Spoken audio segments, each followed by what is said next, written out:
वाह भाई, जिंदगी हो तो ऐसी।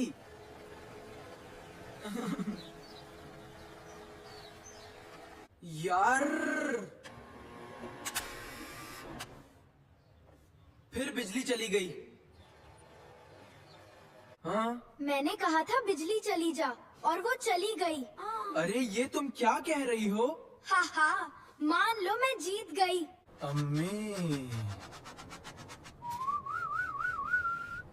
ये गर्मी तो जान ले लेगी।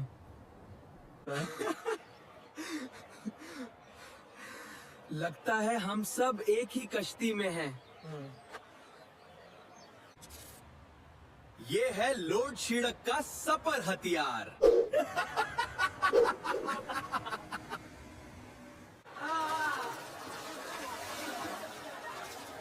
ये लोड शीटिंग नहीं, सब्र की ट्रेनिंग है।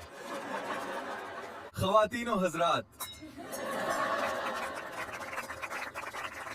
खुश आमदीद लोड शेडिंग शो में।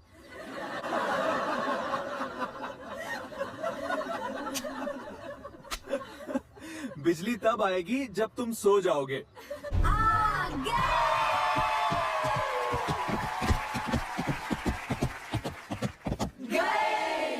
बजली। यार मजा तो आ रहा था ना?